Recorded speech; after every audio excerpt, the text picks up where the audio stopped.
tell y'all something I saw this morning on the way to work.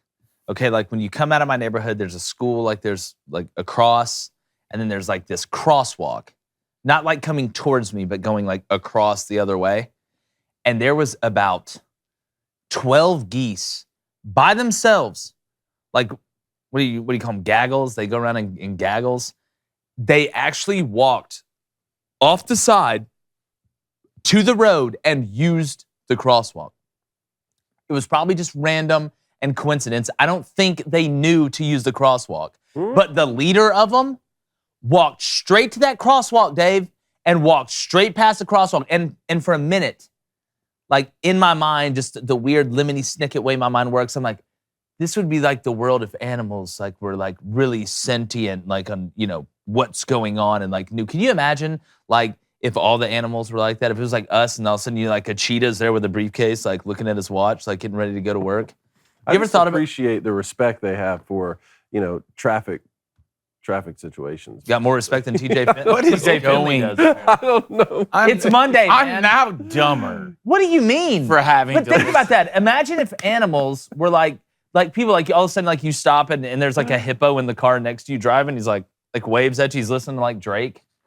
You No, never think I about won't. that. No, I don't think about hippos driving, listening to Drake. After all the stuff I've heard come out of your mouth, the fact that you asked me if a bed's a shelf for a person. So I don't want to hear a word from you. Would you like take ayahuasca this weekend? You're sick what's RL. going on? I feel like I'm Mine. taking it right Jeez. now. I just feel like I'm just. If I see a up. hippo driving next to me, I'm freaking out.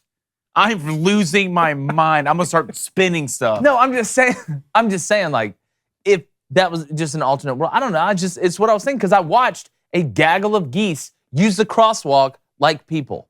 I just thought gaggle this monologue real quick. Okay, all right. I don't know what that means, but Notre Dame head coach Marcus Freeman is recruiting at an elite level. We give our win total predictions for the Titans and Texans, and Oklahoma assistant coach Cale Gundy resigns. I'm Jake Crane, and welcome to Crane & Company.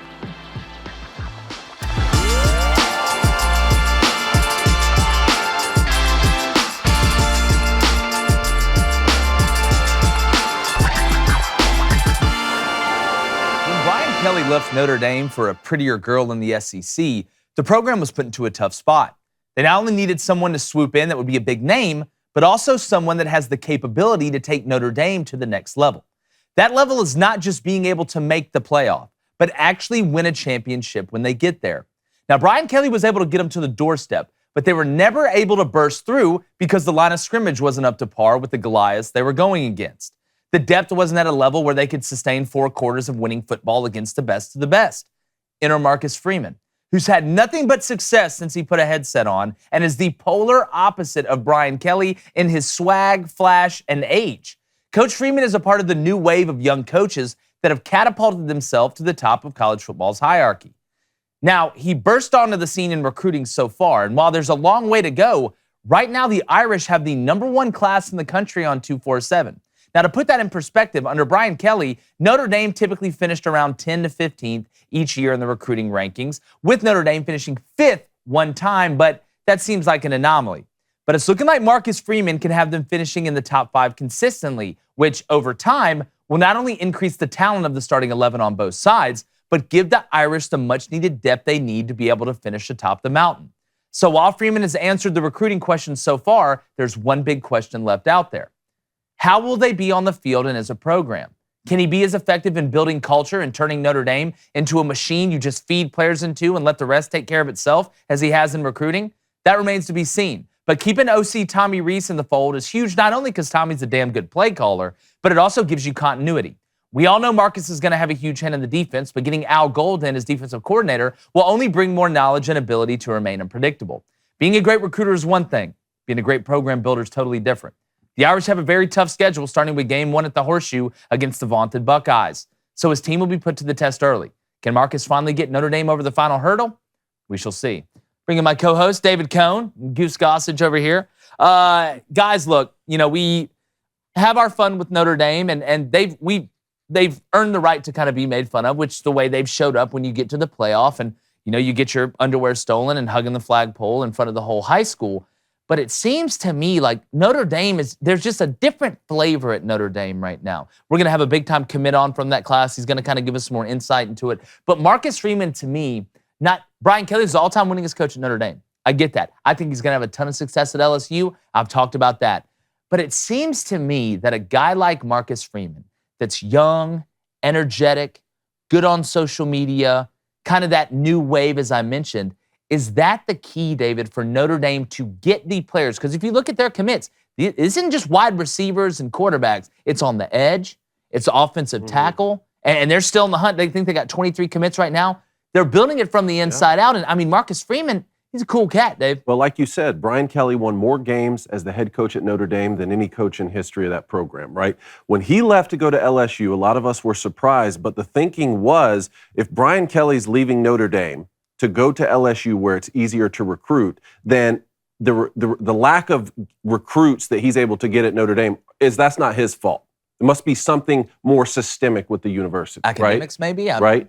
But now that Marcus Freeman is coming in and landing big recruits left and right, it sort of throws that hypothesis up in the air and maybe even makes it invalid. So my question to you is, getting the recruits is only a third of the battle. Marcus Freeman's still going to have to develop them, and then you still have the X's and O's on the field. We're a long way away from Notre Dame winning a national championship or proving that the lack of ability to get big-time recruits was Brian Kelly's fault. But it seems to me that if this is the case, then maybe the question sort of becomes, okay, well, what will Brian Kelly do at LSU? Even though it's easier to get big-time recruits in because you have a fence around the state, is this because there was some problem with Brian Kelly's ability to recruit at Notre Dame? You know, it's a great question. And when you look at the academic standards to get into Notre Dame, it's not easy. But with Brian Kelly, and look, is Brian Kelly the easiest guy to get along with, or is he a guy that you look at and you're like, man, as an 18-year-old kid, look at how cool Brian Kelly is. No, I don't think so. I think Marcus brings that cachet a little bit because of the way he handles himself and the way, like I said, he operates on social media. But I wonder if maybe Brian Kelly going to LSU made some of the higher ups, because Notre Dame cares about athletics and they care about football as much as anybody. But do you think maybe they're like, all right, we need to start easing off of making it harder for kids to get in? Not saying the academic standards have changed, but the way it works is at places like this and Georgia Tech and some of these others, sometimes they are willing to kind of look the other way to let a kid get in. Like it's Vanderbilt doesn't do it really, but some of the schools do it. So I wonder, Blaine, when you look at Notre Dame, do you think they learned something from Brian Kelly leaving them for a prettier girl? And it's almost not out of spite, but I do think Marcus Freeman's a better recruiter than Brian Kelly. Well, I think there's a long way to go. Well, there is, but you got to have the players. I mean, yeah, I understand what you're saying, but what has Notre Dame changed?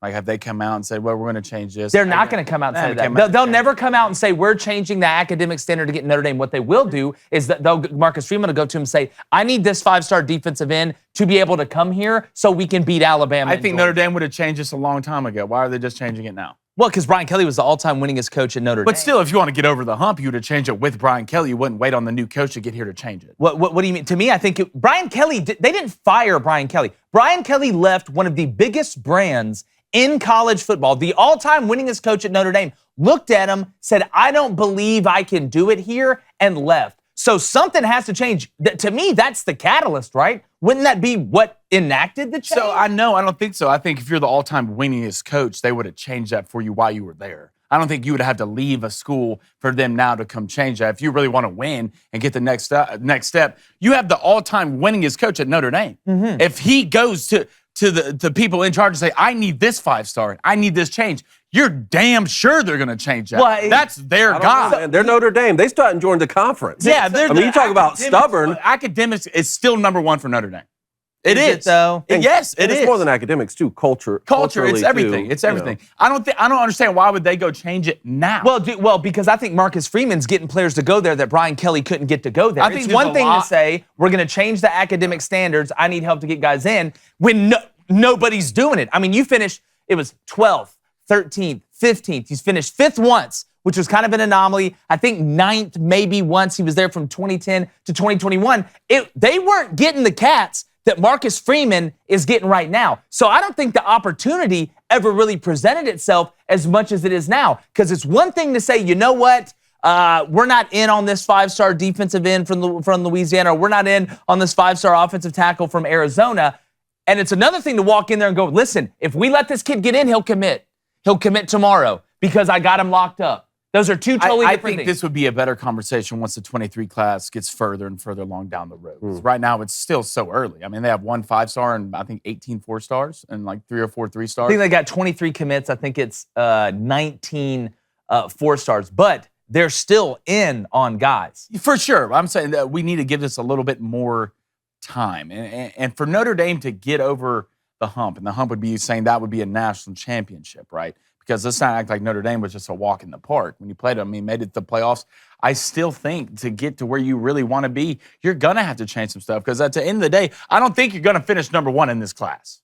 I mean, I think you might be lucky to be the top 5, but the Bamas, the Ohio States, the Georgias, the Texas, it's going to come, especially with Arch committing to Texas. You can expect a big movement from Texas, in my opinion. So I don't know. It's the new flash in the pan. It's hot right now. He's young. He's great on social media. He's done well so far, but he hasn't been the true one season of a head coach. So let's find that out first before we invest everything we have in this guy. Well, David, that was my whole question during the monologue was, again, we know he can recruit because we always say the 3 pillars, right? Recruiting, development, and culture. You bring them in, you develop them. Over time, that builds culture. And then you just start feeding the machine like Alabama and Georgia and Ohio State do. They bring the best players in into the culture with the best resources. After 3 years, 4 years, they spit out an NFL player. It's just how it works. And stacking those classes. That's it. Is what's so huge. You know, and you see like Texas A&M is kind of doing that right now. Alabama and Georgia have both been doing it for a while. The Buckeyes have been doing it for a while. So it's not even enough. Even if they finish number 1, that's not enough. You got to stack a few. And anyone who saw the excitement of the locker room in Notre Dame when Marcus Freeman was announced as the head coach, it shouldn't surprise anyone that he can recruit well. Yeah, A&M's 30th right now in 2020. Yeah, they're coming. Well, So let's let it develop. I mean, they finished once and now finished first, and now they're 30th. So let's let it develop. I'm not saying that Notre Dame is going to have the number 1 overall class. It's really, to me, when I look at it, if you go and look at the numbers, a top 7 class consistently, year after year after year after year, eventually gets you the guys to be able to do it. But it's not just the skill players; it's the guys up front. That's where Notre Dame hurt the most, when they'd get up there and see a Bama, or they'd get up there and see somebody that was just better off the rip with the starters on the offensive line and the defensive line, and then they had more depth.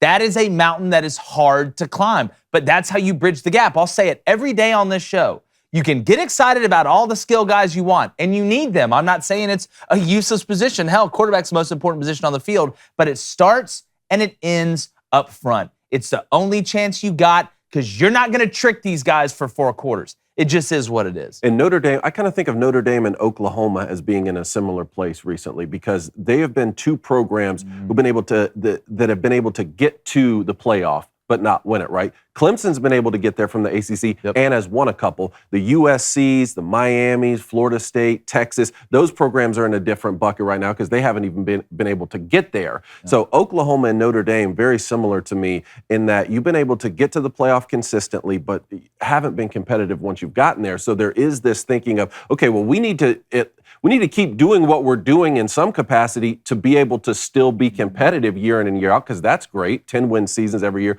but we need something extra. That's exactly right. It's going to be so fascinating to watch, because if you look at that Notre Dame schedule, and then we'll get off Notre Dame, I mean, you got Ohio State, you've got Clemson, I mean, you've got Navy, which is not fun. I know they're not returning a lot of guys, but Navy is not an easy game to play because of what they run. But if you look and you go down that schedule, I mean, Marshall, I know Grant Wells left and went to Virginia Tech, but that schedule, we are going to find out a lot. And I know Notre Dame's talented, and they return some guys. We are going to find out a lot about Notre Dame this year with Marcus Freeman and just seeing it all out there. But Al Golden, his DC, thought was a really good hire. Tommy Reese has been running the show over there for a little bit. Talk about a young up-and-coming guy. He'll be a head coach sooner rather than later. So I did think it's so interesting that Notre Dame got an endowment for their like defensive coordinator and head coach. So it's the Bob Hinton defensive coordinator is Al Golden. Michigan's been doing that forever. That's Michigan's just a been weird doing that. thing, man. I hate it. It's weird. It's weird to say. I get it. Get your money, but kind of is what it is. In the chat, tell us,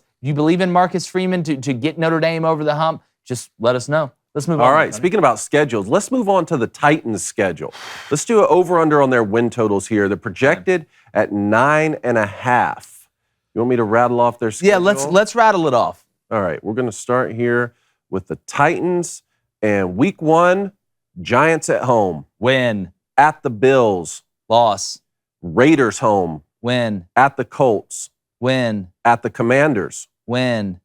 Colts home. Win. At the Texans. Win. At the Chiefs. Loss. Broncos at home. Win. At the Packers. Loss. Get the Bengals at home. Win. At the Eagles. Loss. Jaguars home. Win. At the Chargers. Loss. Texans home. Win. There it is. Cowboys home. Yeah, I think they At win the that one. Jaguars. Yep. I'm going. I would They win 12 games. I would smash the Titans over. I win think it's 12 11. games. I think I don't have 12. They did win 12 a year ago. Yeah. I 12 a believe year. You I got had them at 12. 11. Did I have them at 12? If you haven't beaten the Cowboys At home? at home and the Yeah. Jags on the road, Yeah, I got them winning 12. Got them winning 12. All right. Good up Blake. front, Derrick Henry. But you won 12 games last year with a hurt Derrick Henry. Okay, so 9.5 over/under for you then. give me the over. I'm giving it a 10. Okay. I'm taking the 10. They clinch it with the last regular season game. That would be the Jaguars. Really? You think it takes them all the way to week 17 to clinch? Yeah. Who are they losing to at home? They're losing. We can go through it if you want to go Yeah, through no, it. who- you can Okay, go so with- Giants, I got them 1-0, losing at the Bills. They're beating the Raiders. They're losing at the Colts. I'm pretty sure I have them beating the Commanders on the road, beating the Colts at home, beating the Texans, losing at the Chiefs, beating the Broncos, losing at the Packers. I think I have them losing to the Bengals at home. You got them losing to the Bengals at home. Is that while they just went to the Super Bowl? They're going to beat the hell out of the Bengals. I don't know. Yeah, they're gonna beat the hell They'll out beat of the them. hell out of them. Yeah, I bet. They'll beat the hell Here's out the of way I was thinking about it here. So you have their division, right? Jags, Colts, Texans. I think they win 4 of those 6. I agree. Right? I think they win 4 of those 6. So there's 4. Then Giants home and at the Commanders. I'm going to go ahead and give them wins in each of those. I So agree. that gets you to 6. Raiders, Broncos, Bengals, Cowboys. Very interesting out of division home games for the Titans. Still 3-1 there? I'm just going 2-2. Let's You're be going 2 and 2? conservative. Okay. I think they win 3 of those. Let's be conservative breather and room. just give them 2 because then some of their away games are tough. I mean, you're going to Bills, Chiefs, Packers, Eagles, Chargers. So let's just give them 2 there out of the 5. That gets you to 10. So I'm going to take the over as well. Yeah, I'm with you. You got So them we're at all- 10? Got them at 10 right now. I'm taking them at 12 again. Am I the biggest Tannehill guy? No, I'm not. But with what they were able to do last year, with Derrick Henry being hurt, you get Derrick Henry back, that opens up so much more. I love the ads. I mean, yeah, look who they've brought in. I mean, Treylon Burks, a wide receiver, is going to be huge. Even our guy Roger McCreary, who we interviewed at corner, is absolutely dominating in camp right now. I thought they drafted well. And Mike Vrabel.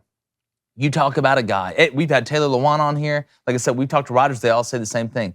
This guy is a next level thinker. He understands the game. He's unbelievably competitive, and the guys love to play for him. While Ryan Tannehill's not ever going to win an MVP award, in my opinion, and it's going to be tough to win a Super Bowl with him. I don't know if they ever will. I think they're good enough to win 11, 12 games this year. Ryan Tannehill still has a high regular season floor. You know? You know what you're going to get with him. Now, maybe they don't win the Super Bowl with him, but you bring in Malik Willis, and now you at least have someone, a younger guy behind him who does have a high ceiling. So just like, hey, see what happens as a rookie. And it seems like Ryan's a good guy to learn behind. I Yeah. mean, I don't think you're going to see any problems like we've seen, kind of with Aaron Rodgers a little bit, and some even though Tannehill did say, even though he did it was say, it what it was a wasn't get off my my lawn. job. Yeah, It's not my job to mentor not my him. job to mentor you. Like I feel like a little bit of that is kind of the ego. You almost have to kind of come out and say, look, I know you guys drafted a quarterback, but I'm the quarterback here. It's, I think it's just kind of, I'm sure he's not behind closed doors, shutting the door and going, Malik, wait, looking out and be like, you're never going to beat me out. I would rather him just come out and say, look, man, we're really excited about all the guys we drafted would this too, year. but- maybe we can get Malik some reps at wideout. You never know what'll happen. Yeah, well, speaking of, Ryan Tannehill got a lot of reps at wideout. He played wideout. I know, right? Exactly. Really looked at Man, that's how it might But- shake out. Maybe Ryan Tannehill just really adds a lot of value. Yeah, and you said Texans next on the win total over under. Texans. Yeah, we're probably going to Texans 4.5. Let's stay in the division here. Over under 4.5. All right, hit me with it. All right, you ready for their schedule? Hold on 1 second as I bring this up. All right, regular season. Here we go. Week 1. Colts home. Ugh. Loss. At the Broncos. Murdered. At the Bears. Win. Really? Win. Soldier Field. Win. Ooh. Well, yeah, Soldier Field with no soldiers outside of Justin Fields. And no dome. Yeah, and no dome. Thanks. Chargers home. Loss. At the Jaguars. Win. At the Raiders. Loss. Titans home. Loss. Eagles home. Loss. At the Giants. Win. Commanders home. Win. At the Dolphins. Drowned. Browns home. Win. And that's in week 13. Deshaun Watson may be back by then. Oh, that's At hold on. Oh, Deshaun Watson may be back. I'm going to assume he's not. Win. Okay. At the Cowboys. They're getting rodeoed. Chiefs home. They're getting smoked. At the Titans. Getting stepped on. Jaguars home. Win. And at the Colts. You haven't won a bunch of games. I got him winning 6. Okay. Look, Davis Mills, you got to remember, Laramie Tunsil hurt early last year. All right, you lose your bookend tackle. That's going to screw up a lot of people. I tell you a great bet, take Davis Mills over in totals. That's because, again, Texans are going to be throwing a lot late in the game. They're going to be, again, they're not going to be blowing anybody out. They're probably going to have to be coming back in a lot of these games. I think Davis Mills is a little sneaky. You got Stingley there on defense. I just don't think they're going to be as bad as they were last year. But Lovie Smith, I don't know why you fired the guy that won 4 games with the worst roster in the league, only to bring in Lovie Smith, who looks like a 60-year-old James Harden. Like, I really don't understand it. I know Lovie's been in the NFL, they just recycle coaches. Like, you get a job in the NFL, you always have a job in the NFL. I don't think their offensive line is going to be better, which means the run game is going to be better. The pass game is going to be a little bit better. Defensively, I think they're going to be okay. I think they sneak it, man. I think they're a little sneaky. I think Davis Mills, again, man, I think he's a little bit sneaky. So give me the Texans over 4.5. Why not? Look, I woke up and chose violence this morning on a Monday. No, give me the under. Give me that. How many are they winning? 4 max. 4 max. 4 max, I think. Okay. So that's with the win on the road at the Bears, which will be. You want to talk about it? Watch the see. Bears fan base just we watch them crumble paint after that dry. one. I'm giving a win at the Giants. Then I'm maybe giving the win at home versus the Jaguars. Other than that, who do you really feel comfortable with? I mean, no one really. I mean, you're going to get beat by the Colts, the Broncos, the Bears, the Chargers. Could they Raiders. sneak around week 1 and beat the Colts? No. Maybe. I think people are really. I mean, not even that. Colts are going to be a really good football team. I think they're going to be a good team too. They're gonna be really Look, good. I like I don't Frank think Reich you're a lot. crazy if you take 5 wins here for a team in the NFL, Yeah. right? These guys are all competitive, but to me, you're going to have the Jaguars twice. Yep. So that's One on the road. that's good, right? And then Bears, Giants, Commanders, Dolphins, Browns are sort of your best opportunities, unless Deshaun Watson is back by that point. Maybe the Browns put something I'm together. saying Deshaun would be back. Yeah, and I think he That's what- will. That's 7 games you have an opportunity to win. I think they win 4 of those 7, so I'll take the under. I got you. I don't think agree. he will. I think he ends up. The more this goes on, the more I think Deshaun's going to get a year. Get a I year. think he's going to get a year. Yeah. That's why I think the NFL came out and said, they're looking at indefinite suspension. So when they say it's just 1 year, it looks like they were somewhat lenient. So let's say but not lenient. Deshaun Watson doesn't play that game. Jacoby Brissett leads them into Week 13. They're playing the Texans. That's still not an automatic win against the Browns. No, it's not. But also, they have problems right now. Kareem Hunt requested a trade. They told him no. It seems like there's a little bit of, something in the water. What's You the know, worse than Browns? Flint. It is. There's always something in It the water is. with the It Browns. is, They yeah. find a way to mess things up. So they had 40 different quarterbacks the last 12 years. That's a good point. All right, so I'm taking the over in both. You're going to take the over, Cone? I'm going to take the under for the Texans, take the the under, over okay. for the Titans. The same boat. All right. right. Well, we'll see. Don't let them sneak around and beat the Colts week 1. Davis Mills, who I thought literally was the guy who invented board games. But I think that's All of them? type of David Mills? No, Paul like Mack, the Kirk Mills, Cousins? like the Mills company, or so I'm telling you, I know somebody in the chat Cereal, right? say who it is. That it? General Mills? Oh, that's what I was thinking. Oh, of. okay. Is that cereal? I don't know. I think That sounds like cereal. they're too. probably into a bunch of stuff. Yeah, Maybe board games, I would too. be one. I'd be one to bet. But you want to go a little mailbag here? Let's go mailbag. Let's do this. All right, question here from Evan. As always, the show is phenomenal. I watch it daily. You're I wanted phenomenal, y'all to man. know that. You want to talk about phenomenal, Evan? If I look up phenomenal in the dictionary, it's a picture of Evan. David, congratulations on the new child, and I will say a prayer for your family. Thank you, sir. You are a gentleman and a scholar, Yes. okay? Now, to the question, is there a point where states' politics will start affecting college recruiting at a large level? For example, if you had to choose between a state that handled COVID like Florida versus California, or possibly even getting into some of the tax codes with NIL deals, a state like Florida or Tennessee or Texas that have zero income tax, will we see coaches factor this into their recruiting pitches? Nope. Great question. We've already seen this happening. When the COVID lockdowns and all that stuff happened in California, a ton of high school kids transferred to the South, a lot of times to Florida, to be able to play, especially going into their senior year, to be able to obviously get tape and be able to get watched, and then be able to still go to camps and stuff like that. So we've already seen it. Second thing, one thing that doesn't get talked about, you've heard about a little bit in the NFL with players and coaches in college, is going to states with no income tax. That is factored in. When I get a contract to go play for the Chargers or the Rams, that's a lot different than the money I'm receiving if I get a contract to go play for the Texans or the Cowboys. Those are two totally different things, or the Bucks or the Jaguars. So that gets factored in. You get to keep more of your money. It just is what it is. You can go through it all you want. You can make all the excuses you want. Men lie, women lie, numbers don't lie. What the most interesting part of it for me is, how many kids are you going to see that are signing NIL deals decide to go to a place that's not as left-leaning, I guess, or as, as tax less? So there's no income tax, saying, all right, if I have a deal, just for example, if I have a deal from Florida, $1 million, and I've got a deal from USC, $1 million, you still got to pay tax on that. Uncle Sam's going to get his cut. But if I go get it in Florida, I get to keep a lot more money than I would if I get it at USC or somewhere like that. So it's all a business now. It's been a business for a while. We talked about being a business decision. I think that's going to have a big effect, because when you're dealing with that amount of money, there is some finance person that is helping and giving advice to the family. It's not just Uncle Buck or, grandma or grandpa, whatever. They have somebody saying, listen, you go here, you get X amount of dollars. You go there, you get X amount of dollars. And we all know money talks and BS walks. And if it's a difference of 150,000, 200,000, more than that, I'm taking my happy butt to Florida. And I'll holler at you. And we'll probably beat you. It's only a small percentage of the guys who are signing the big, hundreds of $1,000 NIL deals. But every dollar still matters. Every dollar still matters.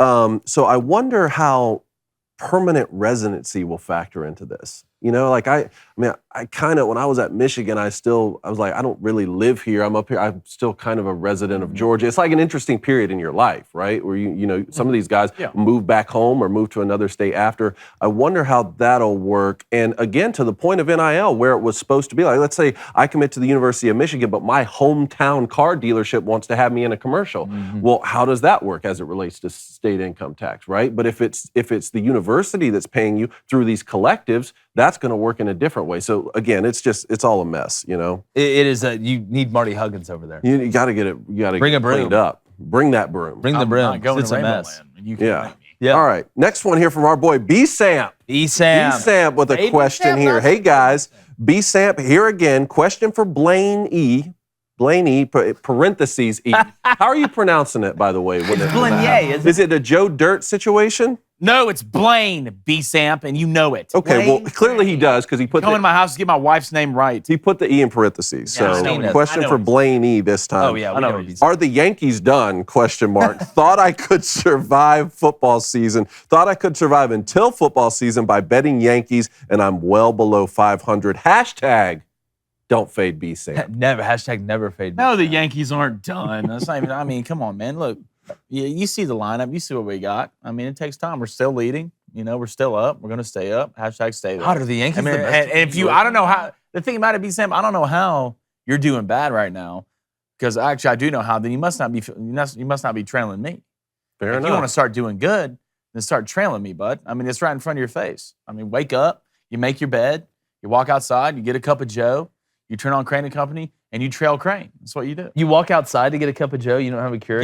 You get a cup of Joe. Then you walk outside. Then you come back inside. You turn on Crane. That makes sense. Now the order's different. And you trail Crane. That's what you do. Well, I do want to say this. Somebody on social media said, oh, Jake, how you feel about that Mets collapse now? It's happening. It's going to happen, okay? I'm just telling you, you should be upset because it's going to hurt even worse because it's happening later in the season. And look, I was like, oh, you won the series against the Braves. It's one series, got 2 dubs. Let's get out of here, get hot. Just wait. I'll be back in a month, and we'll be blowing and going with football like we already are. And we have a huge announcement that we're going to make, too, tomorrow. I can't wait to say that. But it is going to happen, and you guys are going to fall apart Post Malone style. I'm not saying it'll happen this week. I'm not saying it'll happen next week. But eventually, it will happen. But you think the Braves win the division? I think the Braves win the division. Yep. All right. I like the optimism right now. I'm confused. Can we say something real quick? I have to call you. It depends on what it is. No, I have to call you out on something. Okay. You sat here on this show last week and you looked me, the Booster Club, and everybody in the eyes and said you aren't shaving the mustache until you lose a month of betting. Yet, this weekend, after your first bet on Saturday didn't hit, you said if the second one doesn't hit, which it did, and we all 3 took it, Yankees, Mets, Nerfy, yeah. And you said if it didn't hit, you're shaving the mustache. Yeah. You are not a man of the people. You are not in the chat, and you, sir, are a liar. Well, Peter Burns called him out. As you can see on my face, I still have a mustache. Well, why are you threatening your own mustache? Why is Peter Burns having to go on social media and scream it? Peter Burns had to call you out, man. No, look, was I ever going to do it? No. I never. So you're a liar. No, I'm just putting that. I just wanted the mustache to know. The handle? This is not to the people. This has nothing to do with the people. I have anything to do with y'all. This is me and my mustache, right? I wanted to know that if I had to pull the plug, if I really wanted to pull the plug, I could. Just a power trip with some guys, you know? If you didn't hit that second bet, you'd have shaved it. No, I wouldn't have. Yes, you would have. I know your whole life you'd have shaved it. Don't assume that. Don't assume my You'd have gotten Jeremy's razors. Don't assume my mustache's gender. You'd have gotten Jeremy's razors and you'd have shaved it. And guess what? It'd have been a great, clean shave. Well, I just don't know why PB's yelling at me. He needs to yell at you. You know what I'm saying? Why? Why? Like, we made a deal that during the SEC media days, I would have the stash. Are you saying PB made a mistake shaving his? No. Will you look in the camera and call him out? I don't know what PB's and his mustache relationship is like. I'm not going to assume what it is. Or there's a man you don't know his and truth? A mustache's relationship. Every single one's different. All right, but PB, I did have it when I told you I would, and that was during the SEC media days. True. All right, and I'm still rocking it. All right, I'm still rocking it, and you don't have to yell. Okay, I could feel. No, he had to yell. How loud right your voice was through Twitter. That's why I responded with the same aggression through Adam Sandler and Big Daddy, which is a great movie. But it's there. I love it. We're becoming one. But the thing about it is, like, I want him to know. I want the mustache to know. If I really wanted to get it done and to get you gone, I can. So sometimes you got to let the mustache know who's in charge. So it was just an idle threat. Really. Yeah, you got to let the mustache know who's in charge. Again, I just, man of the people, who knows. But if you want to watch the rest of the show, remember we're going to have the audio here. But if you want to watch it, head over to the Daily Wire Plus. Become a member. Do it now. I'll wait. Or listen on Apple, Spotify, or wherever you get your podcast. Subscribe, leave a 5-star review, like all the guys Marcus Freeman's going to sign here in the end of the class when Notre Dame gets over the hump, and share it with all your friends. We'll be right back with the greatest sports show God's ever known.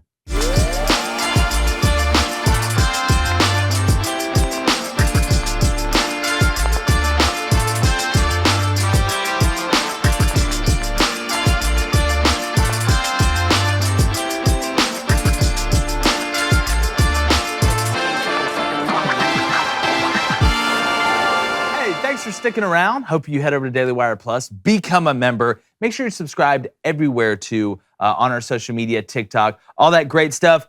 Cone, Brian Kelly, speaking of the devil. I love it. I love this right here. This is him having a little, what would you say, fun with the media here? Fun? This is him. Get energized. Get up for the day. Let's go. It's a great day to have a great day. It is. Wake up. Fall's around the corner. Football season's about to be here. Let's go. See, Put you're some getting life in it, you know? You're getting me gassed up. Let's play the clip of Brian Kelly talking to the media. All right, it's football time. Welcome back, everybody.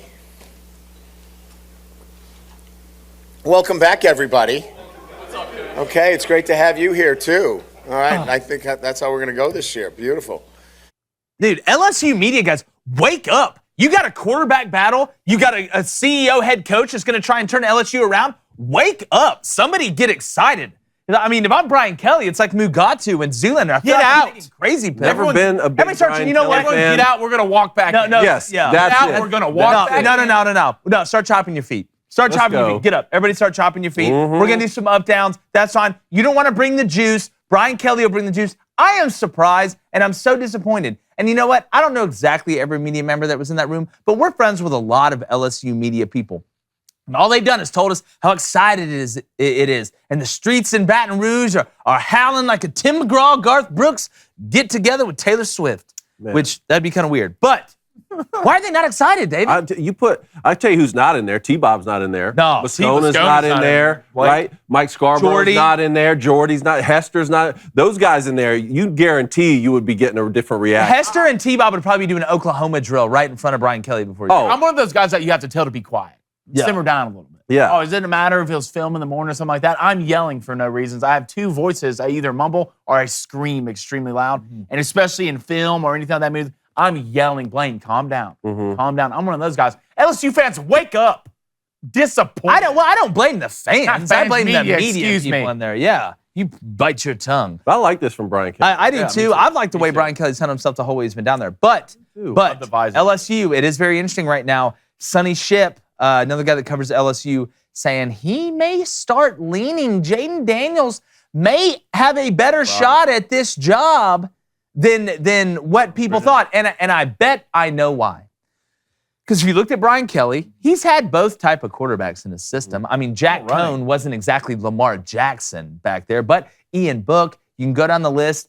He's had guys that have been able to be mobile. He's had guys that have been more pro style. I think what Mike Denbrock, former Cincinnati OC that's there now, is looking at is saying, all right, while we do have some talent on the offensive line, I feel like having a guy that can extend the play, that's a threat to run, whether it's in the RPO game, in the zone read game, even boots, stuff like that, where you had that backside in, has to be smart. You can't overrun things. A guy that's a threat to extend the play outside of the pocket and hit big plays to Boutte and some of the witches they got running around there, down there in the bayou. So do you think, Cone, if Jaden Daniels starts, is it more because Mike Denbrock and Brian Kelly don't trust that offensive line? Or is Jaden Daniels, who does have 30 games under his belt, who does put the ball in harm's way more than I would like, and when you go from the Pac-12 to the SEC, that's a totally different animal. Do you think it's just about the offensive line, or do you think, Jaden Daniels just may be better than Miles Brennan? The latter. Really? I think so. I mean, look, you don't have to be Bear Bryant to understand that a quarterback who can pull it down and run and get you out of trouble is always a better option than just to have a single threat quarterback. At the end of the day, I just don't think that Brian Kelly and the LSU Tigers are making the quarterback decision because of the strengths or weaknesses of the offensive line. I just think they want to put the best signal caller out there. And I think it should say more about Miles Brennan at this point. I mean, Matt Moscona made a good point, which was, look, he got recruited by Les Miles and Cam Cameron, they don't maybe. owe him anything. I mean, like, he's been there forever. He has how many starts under his belt? 3 maybe, something like that. Jalen Daniels has 30 starts at Arizona State. So Moscona was kind of hinting at this several weeks ago, that Daniels may end up being the guy. I don't know. I mean, look, Miles Brennan clearly stayed for a reason because he entered the transfer portal, right? He entered the transfer portal. Then Brian Kelly got hired. He recommitted to LSU. I don't know. I just think they're going to start the best quarterback, regardless of what happens on the offensive line. Blaine, you have something to say about Miles Brennan. Wait, no, I've talked about this many times. Now, as good as LSU is and all the athletes they have running around, Miles Brennan, first of all, has been there for 17 years. 17. I mean, and how I do agree with you, Cone. I think they're going to play the best player at quarterback position. That's what they're going to do. But I don't think they're going to play a guy, one, who's had leadership questions, and two, who was on a boat, tripped over a flip-flop, and broke your arm. Look, I used to live at the lake. Clumsy, Kirk. I used to live at the lake, and flip-flops are easy to fall in. All right, they really are. We've all clipped a tire. For sure. Ran a tire and flip-flops and fell over. But the fact you're so unathletic that you fall off a boat, you fall off a flip-flop onto a pier and break your arm, don't think you can be the starting quarterback at LSU. And if I'm one of those guys in the locker room, there's no way. I mean, 2, how unathletic do you have to be? 3, how goofy do you have to be? And 4, how can you look all your friends in the eyes and be like, yeah, guys, sorry, I wasn't drunk. I was sober. Tripped on my flip-flop, and broke my arm. If you're good enough to play quarterback at LSU and do that, then hell, Brian Kelly, give me a call. I have some eligibility left, and I swear I could at least sling that thing as good as a guy who trips on his flip-flop and breaks his arm. And Jaden Daniels, another thing about this, you might have 30 starts. at Arizona State, and that matters to a certain point. But you come to SEC, buddy, it's different. It's way different. He had way too many turnovers, and I promise you this: the quicker you start committing turnovers, the quicker they're going to pull your ass out of that game. Because LSU's at the point now where they have Butte, they got Besh, who plays receiver, who's an absolute dog. They have the guys who can do it. But if you're out there committing turnovers, they will put Miles Brennan in, or even the backup after that. I can't remember his name, but he's pretty solid too. But I'm worried about this Jalen Nussmeier. I'm worried about this Jalen Daniel kid. Because all this flash, and it's really cool until you start putting that ball in harm's way, then you're going to be sitting the bench and then question. Well, the starts to me, the 30 starts to me, that's all fine and dandy, but this ain't Arizona State. Yeah, well, let's not forget when he left Arizona State, his teammates went in there and cleaned his locker out for him. Yeah. Well, let's not, and that's not just because you left. We've seen guys leave and guys understand it. Obviously with what's going on at Arizona State and Herm Edwards, how he still has a job, still blows my mind with what's going on. Well, let me ask you this. So the Daniels kid clearly is more of a dual threat than Max Johnson would be, right? But do any of us doubt that Max Johnson would be the starter for LSU had he stayed this year? I don't think Jaden Daniels would have came if Max Johnson would have stayed. Yep. Because I think Max would be the guy. And that would be another indication where, the other guy can maybe move a little bit better once he pulls the ball down and is more dual threat than Max Johnson. But I think Max Johnson would be that starting quarterback for Brian Kelly. Man, I think he would too. I agree with you 100%. But I do, speaking of Moscona, I think it was a good decision for Max to leave. He just went to LSU at such a toxic time, kind of the Febreze brothers fresh start thing. But speaking about fresh starts, it's Monday, a little rapid fire. Yeah, rapid fire. Hold on one second. Let me get this here. There we go. All right. Man, Max Scherzer. Do we have the Max Scherzer clip with the Mets bat boy this weekend? Because this just blew my mind. Poor guy. I've never, and we actually have footage of what the coach said to the You got that bat boy. We got it after this. So we're going to watch. If you're on audio, you need to go to YouTube and watch this. I have never seen this. It's amazing baseball. You see stuff that you've never seen. Let's go ahead and run this clip and watch the bat boy literally just run through the back. Bro, what are you doing? What are you doing? How do you not? Why are you looking right? Run it again. Let's go back to that. Let's just do this. Where's his helmet? Why are you looking at your parents in the stands? Go ahead. Let's run it again. Cat eyes right here with the delivery are almost not even aloof. Totally aloof. I have seen Randy Johnson kill a bird with a baseball the same number of times that I've seen a bat boy run behind the plate. I feel bad because I could tell that guy panicked. Something was on the other side of the other side in the batter's box, not the batter's box, but on deck that he needed to get. Yeah. Okay, and immediately right I have to get it now. Right that second. Wasn't aware of his surroundings and ran and went and got it. I feel bad for the kid. You can't make that mistake. But I will die on this hill. I don't think we need bat boys anymore. I think we need bat dogs. Oh, it's always we got dogs. Be a dog. We got dogs that go out and get the tees after kickoffs. The Mariners, one of the coolest Twitter accounts you can follow. He's a yellow lab. I can't remember his name. Does a hell of a job. He's not doing that. We need bat dogs, and even if he did do that, what are you gonna say? Yeah. What are you gonna get mad at the dog? Well, but we do. I wanna run. We have some footage of what the coach said. This is pretty crazy stuff. Let's go ahead and play. Oh no way. 18 years it is. He's enough. No. Hey, water boy! Yes, Mr. Coach, for you. You're fired! Okay. That's so good. That's So there you have it. You're not getting that anywhere else. That's but no, in all seriousness, the kid's embarrassed. I hate it for him, but I'm sure Max probably went up and told him, like, look, dude, it's okay. But when you're in the zone like that and you're grinding, and you're a guy like Scherzer that's unbelievable. All these guys are ultra competitive, but Scherzer's like next level competitive. Well, let's get you don't want technical any about distractions. it. Let's get technical about it. It was the Mets bat boy, and the Mets were pitching, right? That's an automatic run for the Braves. You think it should? Automatic. What are you doing? Well, to me, and look, Should be a balk all the way around. It's 1-0. I mean, you just can't go getting in the batter. I don't think that didn't hurt anybody- the batter. It hurts the pitcher. Why would the Braves you can't get be a doing run? that? It's collusion. All that. What like the Braves bat boy ran behind? No, while he's trying to first pitch? off, the Braves It's the bat boy same would team. never do that. Automatic run. That's why the Braves bat boy is going to be the bat boy for a division champion.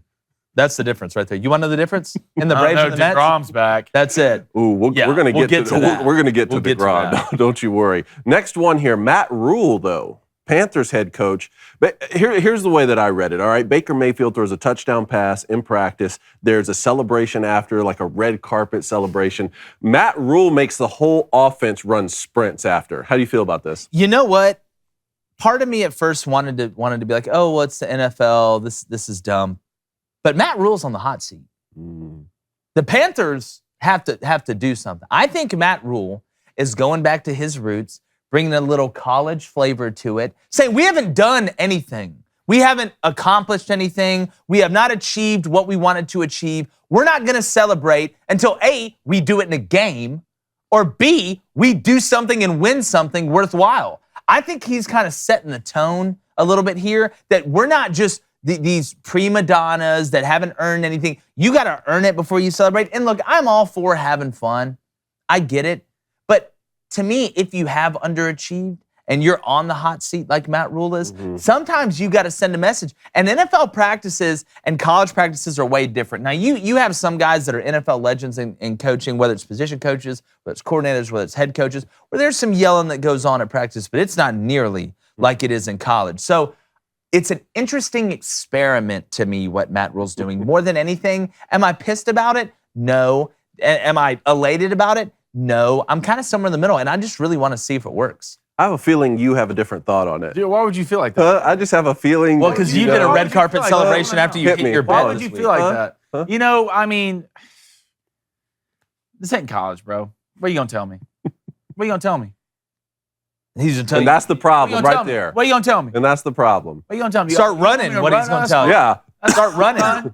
I'll run. I'm gonna run up. You think the team will turn I'm against gonna talk to the owner. Let's talk about that. You think the team will turn against him? I mean, I don't know if the team. I mean, if you do this too much, I promise you will. I mean, if anything, the Panthers need to celebrate something. Hell, you scored a touchdown. And you barely scored any. You should score You barely touchdowns. scored any last year. You're expected to I'm score a DJ Moore. touchdown. Thank God, finally we scored a touchdown. We have a quarterback whose elbows aren't gone. Well, can we celebrate anything? Matt Rule? I mean, no wonder your name's Matt Rule. All these damn rules. Do it again. Let's see if he makes us run again. It is an interesting Christian McCaffrey, strategy. quit dying every third play. It's an interesting strategy to punish the offense after scoring. But we don't have the context of this. We don't know. The offense could have been having a terrible practice, and then all of a sudden they pull a Michigan in the bowl game against Georgia. You finally score late at the end, and you want to celebrate in the end zone. that one I was just, Now, I wish I could have been in Yo, this you situation. wish you could have told him to get off your lawn. I'd be more pissed at that, if anything. But we're in practice. We scored a touchdown. We're celebrating. Hey, look, get on the line. This ain't Baylor, dude. Same Baylor. I said that the other day. Well, you said we don't hate Baylor by any stretch of imagination. They just keep coming up. Oh, man. All right, so we have something here. The NFL has tweaked their helmet-to-helmet I'm so ruling. confused by this. Yeah, it's a little confusing. Sounds like, so the rule now reads, it is a foul if a player lowers his head and makes forcible contact with his helmet against as an opponent. They included the word forcible now, and they've taken out the word initiate to initiate the contact.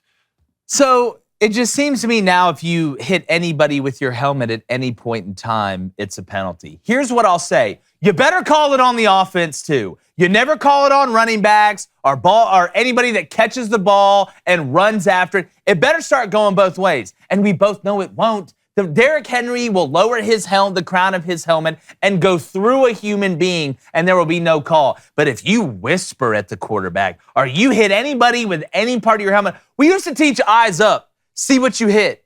It's turning into, speaking of the water boy, it's going to turn into where he walks up and hugs the guy after they try and get him to tackle him, but he's not pissed off. This is such a joke. It's going to end up being flag football. And look, I get player safety, okay? But this is football, man.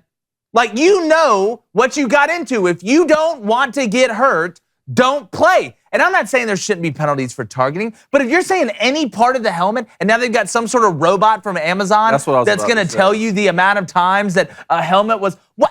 What? We don't even know what a catch is. Here's what the article says on that. The NFL is using an artificial intelligence program developed with Amazon to identify all instances of player helmets making contact with anything. Starting this year, the league no longer has the added burden of showing that such contact was initiated by the player who is fined. What is going on? Remember when you just go out in the field and play? Y'all remember the days where we just played football? We just played football. Now we're talking about artificial intelligence and helmets. Play the game. Just look, it's a physical game. You're gonna get hurt. So it's such a great game. You have so much fun. It comes with it. You know why it's a great game? Because it's physical. It's physical. You want to know why 80,000 people, 100,000 people show up on Saturdays in college campuses and in football. You want to know why? Because you watch human beings run into each other at full speed with a ball in the air and with the ball. And guess what? Again, I'm for targeting. I think if you launch or use kind of the helmet, I get that. But we are making it to a point where football is going to lose one of the. It's the closest thing we got to gladiators in the Coliseum, man. It's the closest thing we got. I don't want to watch women's flag. I'm sorry, I don't. I don't want to watch men's flag. But we are going that way. It's gonna go either two ways: flag or full robot league. No, it's going to be. It's gonna be flag or full robot league. We're already talking about artificial intelligence, David. It's going to be powder puff in 15. It's going to turn into either that or robots, and then the rules are going to come for the robots, and then it's just going to. But the good thing is for us as a show, we have already trademarked the name for the NFL for their next name when they go to the National Powder Puff League, the Nipple League, right? Yes. So good Show me luck. your nipples. Good luck on trying to buy that from us later. But anyway, last one. Why get $1 billion when you can get $1 million? Yes. Last one in rapid fire. Assistant coach Cale Gundy at Oklahoma resigned. Jake, can you break this down for us here? Yes. So what I was told from a source within the program is that, and if you don't know Kale Gundy, he's been around the program forever. He's the older brother of Mike Gundy, the head coach at Oklahoma State. What I was told is I think a player was on an iPad, and it was one of those situations where you're supposed to be doing something and the teacher catches you passing a note, and then the teacher reads the note out loud. But he read, and again, this is from a source. I'm not going to reveal a source, but I trust him. He's really close to the program. Said that it was a lyric, a song lyric, that he read out loud without really thinking about what he was saying, and it was a derogatory term. I'm not going to use the letter of the term that it starts with. I think you can probably guess it if you think long enough. Turns out he self-reported it. He went and told the higher-ups, hey, this is what happened. The team wanted him to stay. They were not mad.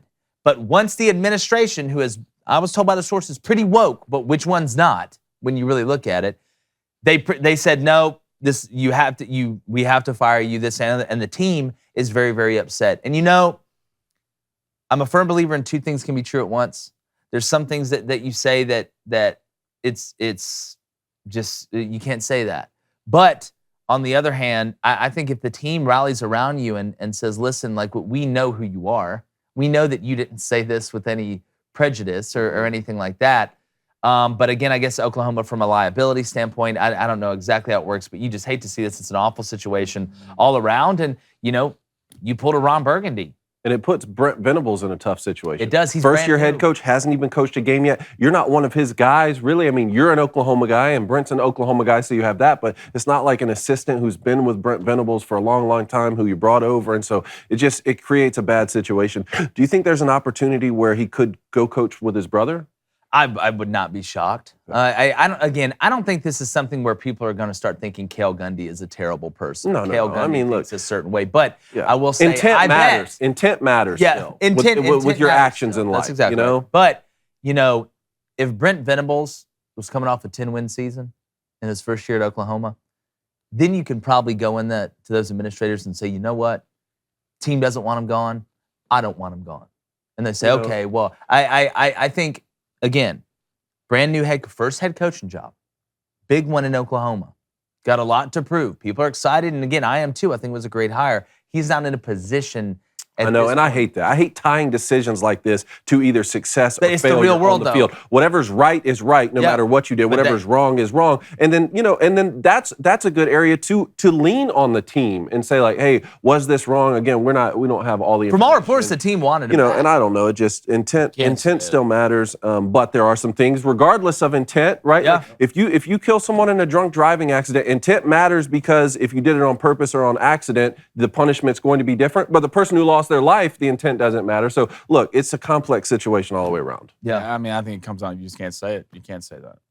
Like, you're not. I don't think he'll coach probably another day in college football.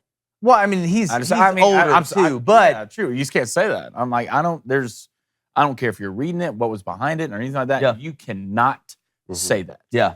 I mean, you just again, I do have a hard time thinking though. I never really like that word would stand out to me. if I was reading something. Yeah, that I But get like that's the part I'm kind of like, you didn't see that, because I know what happens when you read. You look at the word, then you say the word. You don't say the word and then look at the word. I guess you got wrapped up and you're not paying attention, but again, it kind of is what it is. It just, there's, like we said, there's some things you can say, there's some things you can't say. But, all right, speaking of what you can't say, Nerfies are awesome right now. About freaked out if the Braves-Mets Nerfie wouldn't have hit. I was Yeah, you talking were about Flaming freaking Dragon. out. I was going to burn the whole neighborhood. And what the Rays did to you was disgusting. Jake in the group chat was just losing it. Right. I was not losing it. I sent Clanahan one on the mound. text. I sent one text that may or may not had an expletive in it. Me and my boy Stephen that Ely it? and I I was back in Atlanta this weekend. We were watching that Rays game at the same time. Bottom, because I had the first five. I had Rays first five -1.5. Bottom of the fifth. Rays were up 1-0. Runner on third, 2 outs, 2 strikes. Bloop single off McClanahan. Little Texas leaguer. It'll rip Well, your hey, guts I mean, out. it couldn't be worse than this. I literally thought I had a different bet. On Friday This night. is the worst I'm when thinking this it's happens. Blue Jays. I think it was Blue Jays Rangers were playing each other because it was like Zach Plesac and another guy was on the mound. Like I even screenshot it on my phone. I thought it was one of the bets I took. It hit just like that, 3 up, 3 down, 3 up, 3 down the first, and then the Padres one didn't hit. And I was like, cool, man, 1-1. I mean, that's a win at the end of the day. Woke up the next morning, look at the Crane & Co. picks account. I went 0-2, ended up taking Robbie Ray. And the Rays, Angels. God, the Rays keep letting everybody down. So, look, we all know we're just waiting to get to football season, okay? Let's not pretend like we're not just trying to get through baseball or tennis or Quidditch or handwriting or friendship circles till we get to football, okay? We're just waiting to get there. So, you know what? I'm just going to take 2 more Nerfies today. Deep down, do I care? Yeah, you Yes. do. So, give me the Reds, Mets, Nerfie plus 107. The Reds have kind of been good to me a little bit. Not going to jinx it. Be bad to me. Be bad to me. Then, give me the Giants, Padres Nerfie minus 120. We'll see what happens. Still in the green overall. Let's get to football season. Let's hold hands. Everybody be friends. Blaine. Terrible weekend. Disgraceful. Disgraceful. Won't happen again. Just absolutely disgraceful. Give me the Diamondbacks, Pittsburgh, Nerfie. I'm sticking with the Nerfies. Why would I run away from it? And I'm still there, still in a good spot. Minus 115. Logan Gilbert on the mound for the Mariners. He's nice. Good arm on the mound for the Yanks. Tyon? Tyon. He let the last time somebody picked him, he gave up like 4 in the first. Well, here's your another chance. Nerfie minus 127-5 so far in the month, 140. Nice. 24 overall. Stay hot, Dave. I like that pick for the exact same reason. Couple big arms on the mound. Hey, I know anytime the Mariners and the Yankees are sending guys to the plate, could always just have a solo shot. Well, it's at the Mariners. But hey, couple big arms on the mound. I want that pick. And then I also want the Diamondbacks first 5 minus a half run at minus 160. Same realm today. Hey, Let's go. I We do gotta want to get say, hot. I do want to say, Baby Cone started out the month 1-5. He Yeah. is now 6-6. The kid's crawling back. Yep. Pun intended. All right, 84-59 overall. Got to respect it. He's going with the Mets minus 1.5. Ooh, puke. Going at minus 165. Then the Angels. High up I look. Money line plus 105. We'll see if Baby Cone can stay hot there. Let's just get to football season. Everybody bring it in. Bring it in. Let's get to football season. Yes, good. Earth, Wind, Fire, Captain Planet. But want to give a shout out to a new Hall of Fame member. Yes. Got a merch package coming your way. Zachary W. Jerome is 10-0, and he's still going for it. That's I do got to impressive. say, I loved his mindset. He tweeted this morning.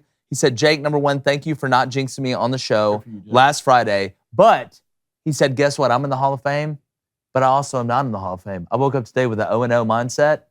I love where he's at. Man, the Booster Club is the best. The Booster Club is the best. If you're not a member of the Booster Club, are you even really alive? So Zachary W. Jerome is 10-0.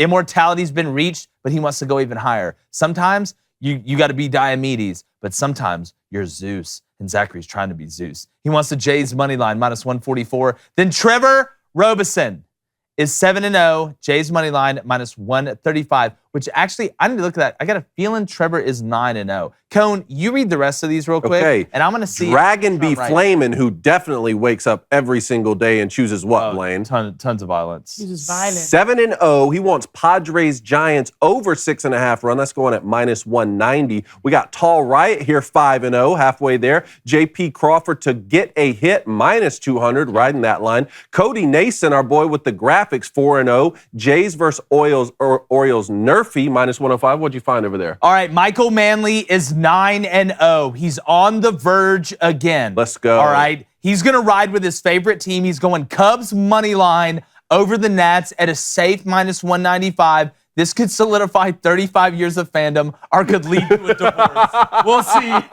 All right, Michael, good luck to you. Not going to say either way because I'm not into jinxing stuff, man. All right, you're a Cam Fran. All right, Cam France, 3-0. Giants, Padres, Nerfy. Together we can, divided we fall, minus 140. Revco 250, also Hall of Fame member, and he just got his merch package and loved it. We need to get some Cranico stuff in that merch package as well. He's taking the Jays, Orioles over 8, minus 195. Private Chonky is 3-0. He wants the Pods money line, minus 190. Then, Endure the Pain 1 is 0-0. Welcome to the Booster Club, my friend. Endure the Pain, and guess what? Go beyond the pain. He wants the Reds money line going off at plus 275. That's interesting. Then, our buddy, NCAAF Nation 247, one of my favorite guys to follow on Twitter. You should follow him too. He's 0-0, and he wants the A's money line. So, we have one Hall of Fame member, another guy's knocking on heaven's door, and Coney Baloney, we're going to see.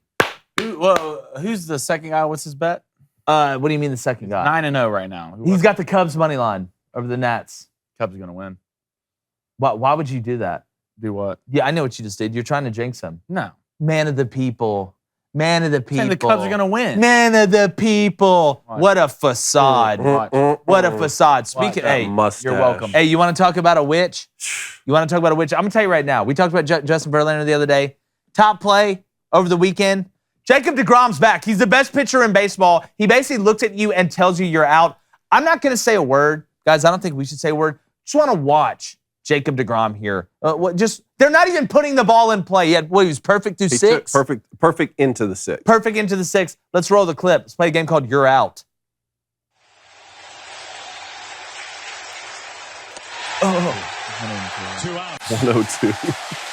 In the gut. Slider. You're 96. Ew, Cone. 96. I know I said I wasn't going to say a word, but I can't not say words. In New York, no score. Oh, that's 99. Up in the kitchen, remix to Ignition.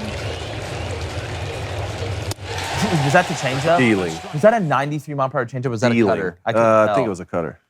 I'm going to tell you what, guys. That's why I don't know if the I still think the Mets are going to fall apart. I don't know, still think man. they're going to fall apart. You have more faith than me right now, but I like it. I've just seen it. I've just seen it. I mean, are the Yankees the best team in New York? That's to all Jake's saying question. earlier. Like, there's a Subway Series right now. I mean, who are we taking? I'm leaning Mets, Blaine. Well, I'm leaving Mets definitely winning their division, not y'all.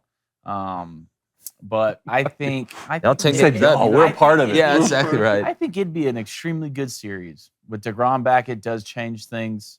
I mean, the kid's just nasty in every way. Him and Cat Eyes. I mean, Max is super nice, but DeGrom's just built different. He was made in a lab on Mars and got sent here when he was like 3. And he can also hit and play shortstop. Yeah, I was like, great thank God at he's Stetson. the thing about it is like if he still had the hair, I'd be even more scared. That's the thing. The Hares were 2 more strikeouts a game. We know that's just science. So I think it'd be a great series, but I'm still taking the Yanks. For sure. All right, parting thoughts before we ride out.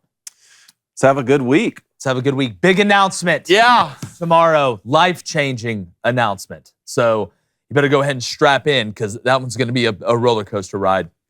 We're super excited about. Make sure you're following us on all platforms: TikTok, Twitter, Instagram, LinkedIn. I don't know, some other app. I don't know about Snapchat. I think we're on there too. At Crane Company on Twitter. And go sub to the YouTube page. Really easy. CRAIN and Company. Obviously, you're watching on YouTube. Hit that like button as well. Make sure you subscribe and tell your friends. And like my chance of hitting a Jacob deGrom slider ever, we're going.